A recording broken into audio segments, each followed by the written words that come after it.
searching for their birth parents sometime in adulthood. In part two of Finders of Lost Loves, KNOE8 Cynthia Millage shows us the story of two sisters reuniting as they search for a third.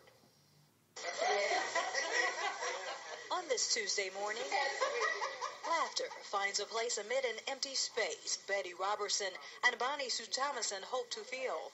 Along with their sister Roberta Ann, Betty and Bonnie Sue were put up for adoption in the 1950s. As adults, they hope to relive this picturesque moment of their childhood. I just think she's got to see us and realize that she's part of us, and the similarities are there. And I think if she were to recall even the things that I found in that article, if she can remember who her parents were, and because she was 9, I think she would remember. The article Bonnie talks about appeared in a local newspaper in 2005. That story and an eBay listing led her to Betty. They're hoping this will lead them to the missing sister, Roberta Ann.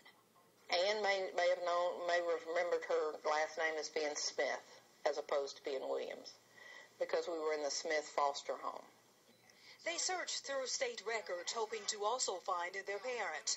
They learned that Mom and Dad, Robert and Evelyn Williams, presumably from Oklahoma, are now dead. To their surprise, they also learned of 2 other sisters besides Roberta Ann. They had no names, just birth dates. I knew that I had sisters.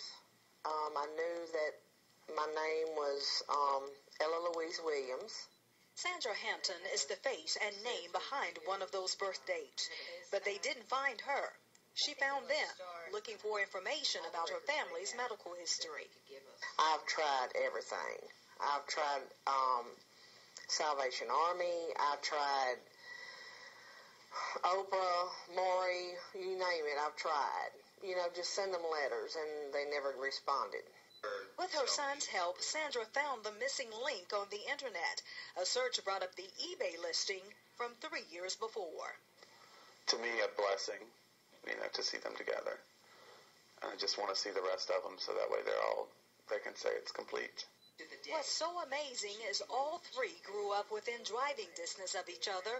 Bonnie was raised in Jonesboro, Betty in Shreveport, and Sandra in West Monroe.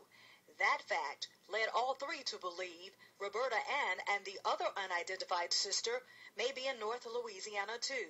We found Sandra, and so now we have 3 pairs of eyes looking for the other 2.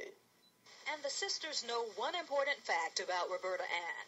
She was born on January 28, 1950. We're going to find her, and I predict we'll find her for Christmas.